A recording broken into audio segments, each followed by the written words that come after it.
চ্যানেলে স্বাগতম। আজকে আরও একটি গল্প নিয়ে এলাম। আশা করি আপনাদের গল্পটি ভালো লাগবে। লাইক, শেয়ার, কমেন্ট করবেন এবং সাবস্ক্রাইব করতে কিন্তু ভুলবেন না।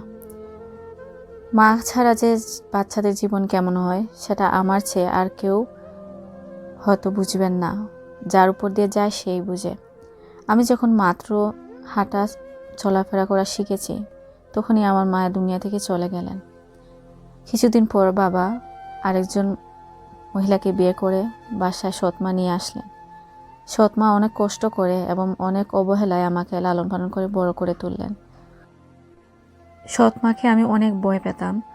উনি অনেক রাগ করতেন যদি আমি কাজ করতাম না। সমস্ত ঘরের কাজ আমাকে দিয়ে করাতেন।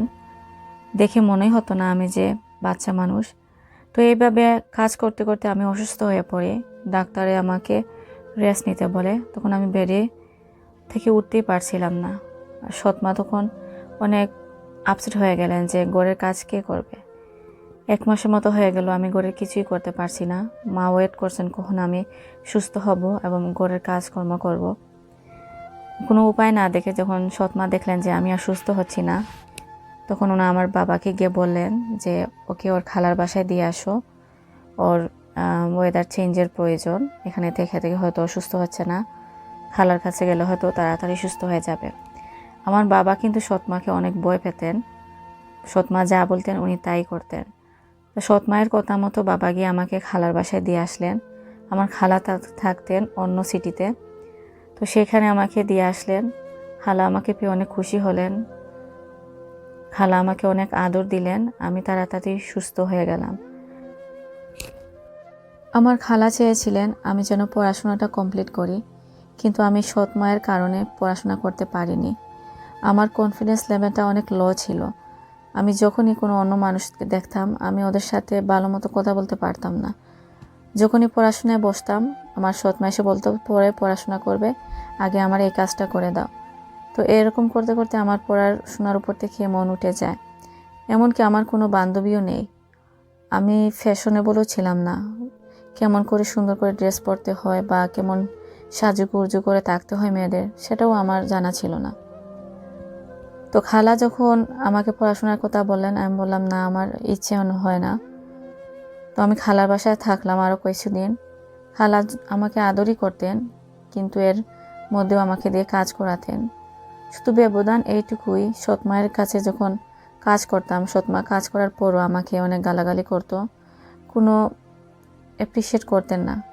আর খালা আমাকে যখন আমি কাজ করি উনি আমাকে অনেক ভালোভাবে আদর করে আমাকে থ্যাংক ইউ বলেন বা আমার অ্যাপ্রিসিয়েট করেন। আর খালার বাসায় কিন্তু কাজের মেয়েও এসে সব কাপড় ধুয়ে ঘর মুছে দিয়ে যায়। আমি শুধু খালাকে রান্নার কাজে আর বাকি টুকটাক কাজে হেল্প করি। আমি এখানে সুখেই আছি। আমার বাবার বাসা থেকে আমি খালার বাসায় অনেক সুখে আছি। আমার খালা খালু আমাকে অনেক আদর করেন। ওদের সাথে বসে আমি চা খাই, নাস্তা করি। আমার মায়ের মমতাটা আমি ফিল করি, যেটা আমি সৎ মায়ের কাছে ফিল করিনি। আমার খালার একমাত্র ছেলে, ওর নাম ছিল সেলিম। তো ও আমার দিকে তাকাতো না। ও দেখতে অনেক সুন্দর ছিল। আমি লুকিয়ে লুকিয়ে ওকে দেখতাম। যখনই সেলিম একটু সুন্দর কাপড় পরতো ওকে নায়কের মতো লাগতো। আমি ওকে সালাম দিলাম যখন প্রথম দিন দেখা হলো, ও আমার সালামের উত্তরটাও দিল না, যেটা আমার অনেক খারাপ লেগেছিল। যে সালামের উত্তরটা দিলে কি হতো, ও আমাকে খালাতো বোন হিসাবে এভাবে চিন্তাও করে না। যাই হোক, আমি অনেক কান্না করেছিলাম। বাথরুমে গিয়ে আমার চোখে পানি এসেছিল। কষ্ট পেয়েছিলাম, কারণ সারা জীবনই মানুষের কাছ থেকে অবহেলার শিকার হয়েছি, এখানে এসেও। তো এটা আমার অনেক খারাপ লাগছিল যে ও আমার সাথে এরকম ব্যবহার করছে। তো এরপর থেকে আমি ওর সামনে যেতাম না। যদি ওর সামনাসামনি হয়েই যেতাম আমি চোখ নিচের দিকে রাখতাম, আর আমার দিকে এমনভাবে তাকাতো যেন মনে হতো কোনো শত্রুকে দেখছে। তো সেজন্য আমি ওর দিকে তাকাতাম না। মাঝে মাঝে ওর টুকটাক কাজ করে দিতাম, ওর রুমটা গুছিয়ে রাখতাম, খাবার নিয়ে দিতাম। ওর খালা যদি বলতো কিছু তাহলে আমি সেটা করে দিতাম। তো একদিন ওর কাপড় আয়রন করার প্রয়োজন, মাকে গিয়ে বলল। তো ওর মা আমাকে বললেন, নাদিয়া তুমি এটা করে দাও ওর কাপড়টা আয়রন। তখন আমি ওর রুমে গেলাম, গিয়ে আয়রন বোর্ডটা খুঁজে পাচ্ছিলাম না। তখন ওই আমাকে বলল যে মায়ের রুমে আছে, মায়ের রুম থেকে নিয়ে আসো। তখন আমি আমার খালার রুমে গেলাম, ও আমার পিছন পিছন আসলো, এসে বলল যে আয়রন করছিলাম আমি। তারপর বলল যে ওর জুতাটা পলিশ করে দেওয়ার জন্য। জুতাটা পলিশ করছিলাম আমি, এত বয়ে করছিলাম যে তাড়াহুড়া করে আমি ওর দিকেও তাকাতেও পারছিলাম না। তখন ও আমাকে বলল যে তুমি এত বয়ে পাচ্ছ কেন?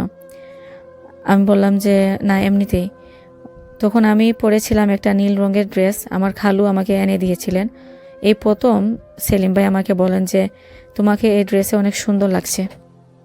তারপর উনি আরও বলেন যে তোমার গালের মধ্যে জুতোর পলিশটা লেগে আছে। তখন আমি ভয় পেয়ে উঠে দাঁড়ালাম, আমি বললাম তাই নাকি? তারপর আমি আয়নায় মুখটা দেখলাম যে না, আমার মুখে তো কোনো পলিশের দাগ নেই। কিন্তু আমি বললাম যে সেলিম ভাই, আমার মুখে তো কোনো দাগ নেই। তারপর যা হলো সেটার জন্য আমি তৈরি ছিলাম না। ঠাস করেই সেলিম ভাই আমার গালে একটি চড় মেরে দিলেন যে আর কোনোদিনও তুমি আমাকে ভাই বলে ডাকবে না, তুমি আমাকে সেলিম বলে ডাকবে, আর আমার সামনেও আসবে না। এই বলে সেলিম ভাই চলে গেলেন। আমি বুঝতেই পারলাম না যে আমার অপরাধটা কি। আমি দৌড় দিয়ে বাথরুমে চলে গেলাম। ওইখানে গিয়ে ট্যাপের পানি ছেড়ে আমি অনেকক্ষণ কেঁদেছিলাম। আমার গালে আমি তাকিয়ে দেখলাম ওর হাতের 5টা আঙ্গুলের দাগ বসে আছে। ওই দিন সারাদিন আমি কেঁদেছি রুমে বসে, খালার সামনেও আমি যাইনি, কারণ আমি চাইনি খালাকে বলতে যে ওনার ছেলে আমার সাথে কি করেছে। সন্ধ্যায় যখন ও বাসায় ফিরল, আমার রুমে এসে বলল, নাজিয়া আমাকে 1 কাপ চা দাও। আমি অনেক বয়ে চাটা বানিয়ে ওর রুমে রেখে আসলাম। তারপর বলল আমাকে রাতের খাবার এনে দাও। এরপর থেকে আমি ওর সামনে যেতে অনেক ভয় পেতাম, আমার হাত পা কাঁপতো। কিন্তু আমাকে শুধু অর্ডারই দিত, আমাকে এটা করে দাও, ওইটা করে দাও। ওই দিন যখন আমাকে চোর মেরেছিল, সন্ধ্যা যখন আমি চা নিয়ে গিয়েছিলাম, ও আমাকে পড়ে এসে বলল যে নাজিয়া আমাকে মাফ করে দাও, আমার মাথাটা গরম হয়ে গেছিল, আমি সরি আছি। আমি কিছুই বলিনি। এরপর থেকে সেলিম ভাই আমাকে যা বলতো আমি তাই করতাম, অনেক বয়ে বয়ে। ওই আমার রুমে আসতো, এসে বলতো এটা করে দাও, ওইটা করে দাও, আর আমি সব কিছু মুখ বুজে সহ্য করতাম। আমার খালাকেও আমি কিছু বলিনি, ওকে আমি এত বই পেতাম। কয়েকটি দিন পর সেলিম ভাই ওর বন্ধুদের সাথে পিকনিকে যাবে। খালা আমাকে বলেন যাও তুমি ওর কাপড়গুলা ব্যাগের মধ্যে প্যাক করে দাও। তখন আমি ওর রুমে গেলাম, কাপড়গুলা প্যাক করছি। তখন সেলিম ভাই আমাকে বলল যে আমার ইচ্ছে হচ্ছে আমি তোমাকেও সঙ্গে নিয়ে যাওয়ার, কিন্তু আমি এটা করতে পারবো না। আমি অবাকই হয়ে গেলাম যে লোকটা আমাকে দেখতেই পারে না, আমার ছায়া দেখলে ওনার প্রবলেম হয়, সে কিনা আমাকে বলছে যে তোমাকে আমার সঙ্গে নিয়ে যাওয়ার জন্য। এ বলে সেলিম ভাই চলে গেলেন। তো সেম দিনই আমার আব্বু আসলেন আমাকে বাড়িতে নেওয়ার জন্য, কারণ সৎমা অসুস্থ হয়ে পড়েছিলেন, ওনাকে হেল্প করতে হবে। আমিও খুশি মনে চলে গেলাম যে সেলিম ভাই আসার আগে আমি চলে যাই, ওর অর্ডার আমাকে আর শুনতে হবে না। তো এভাবে আমি চলে যাওয়ার পর আমার সৎমার সেবা যত্ন করতে লাগলাম। ঘরের সব কিছু কাজ আমার উপরে আসলো। মা অসুস্থ হওয়ার কারণে ওনার মেজাজটা অনেক গরম আরও হয়ে গেছে। আমার সাথে আগের চেয়ে অনেক খারাপ ব্যবহার করেন, যেন মনে হচ্ছে উনি ফেরাউনের মতো হয়ে গেছেন। সেটা আমার আব্বু বুঝতে পারছিলেন। উনি আমার কষ্ট দেখে কোনো উপায় না পেয়ে খালার বাসায় আমাকে আবার ফিরিয়ে দিলেন, বলেন তুমি খালার বাসায় চলে যাও। আমিও চলে আসলাম। আমি খালা বাসায় আসায় আমার খালা খালু অনেক খুশি হয়েছেন। আমি সন্ধ্যাবেলায় রুমে শুয়েছিলাম, হঠাৎই সেলিম ভাই আসলেন। আমি ঘুমের বান করে শুয়ে পড়লাম। এসে উনি দেখলেন যে আমি ঘুমে, আমাকে ডাক দিয়েছিলেন যে নাদিয়া কেমন আছো, কিন্তু আমি কোনো উত্তর দেইনি। তো উনি বুঝতে পারছিলেন যে আমি ঘুমিয়ে পড়েছি। তো আমাকে উনি আমার ব্ল্যাঙ্কেটটা আমার উপরে দিয়ে দিলেন, মনে হচ্ছিল আমার ঠান্ডা হচ্ছে। তো আমি মনে মনে অবাক হচ্ছি যে এই মানুষটা আমাকে দেখতেই পারে না, সে আবার আমার উপরে ব্ল্যাঙ্কেট দিচ্ছে। তো ওর মনে হয়তো মনুষ্যত্ব বোধ ফিরে এসেছে, হয়তো ওর ভুল বুঝতে পেরেছে যে আমি ওর ফ্যামিলির অংশ। সেলিমের এই ব্যবহারটুকু আমাকে অনেক শান্তি দিয়েছিল। আমি রাতের বেলা যে কখন ঘুমিয়ে পড়েছি আর কখন যে ভোর হয়েছে আমি টেরও পাইনি। আমার ঘুম থেকে উঠতে দেরি হয়ে গেছে। যখন চোখ খুললো আমি তাড়াতাড়ি উঠে হাত মুখ ধুয়ে কিচেনে গেলাম। আমার খালা দেখছি নাস্তা রেডি করছেন। খালা আমাকে বলেন যে বই পাচ্ছিস কেন, কিছু হয়নি, এরকম হয়ে যায়, যা তুই গিয়ে তোর খালুকে দেখে আস, ওনার কাপড়টা আয়রন করে দিয়ে আয়, উনি অফিসে যাবেন। তখন আমি দৌড়ে খালু রুমে গেলাম। খালু আমাকে গিয়ে দেখে বললেন যে আমি আমার কাপড় আয়রন করে ফেলেছি, আমি রেডি হয়ে গেছি। তখন আমি অনেক ভয় পাচ্ছিলাম। খালু আমাকে বললেন যে কি হয়েছে রে মা, তুই তো আমাদের ঘরের কাজের মেয়ে না, তুই আসার আগে তো আমি আমার নিজের কাজ করতাম, একদিন দেরি হয়েছে কিছু হয়নি। তখন আমি অনেক শান্তি ফিল করছিলাম, যে আর অনেক ভালো লাগছিল আমার, যে কেউ আমার সাথে এরকম ভালোবাসার কথা বলছে, এত আদর করে কথা বলছে। তখন আমার খালা বললেন যে সেলিমকে গিয়ে দেখে আস, ওর কিছু প্রয়োজন হয় কিনা। তখন আমি গেলাম সেলিমের রুমে, গিয়ে দেখলাম সেলিম ভাইও রেডি হয়ে গেছেন, ওর জুতাটা উনি পরে ফেলেছেন। আমি অবাক হয়ে গেলাম যে যে মানুষটা এক কাপ চাও খেত না, ওর গ্লাসে পানিটাও আমাকে দিতে হতো, আজকে সে রেডি হয়ে গেছে। তখন আমি অনেক বয়ে বয়ে বলছিলাম যে সেলিম ভাই সরি, আমার ঘুম ভাঙতে লেট হয়েছে। তখন ও আমাকে বলল যে এত বই পাচ্ছিস কেন, আমি তো নিজের কাজ নিজেই করতে পারি। আমি অবাক হলাম যে খালু আমার সাথে ভালোভাবে কথা বললেন, সেলিমও আমাকে ভালোভাবে কথা বলছে। আর সেলিম যে শার্টটি পরেছিল ওকে দেখতে অনেক সুন্দর লাগছিল। কেন জানি আমার হৃদয়ে একটা জায়গা তৈরি হয়ে গেছে সেলিমের জন্য। আমি মনে মনে ভাবতে লাগলাম যদি সেলিমের সাথে আমার বিয়েটা হয়ে যেত, কিন্তু আমি ওকে বুঝতে দেইনি যে ওর প্রতি আমার একটু দুর্বলতা তৈরি হয়েছে। তো সেলিম ভাই চলে গেলেন কাজে।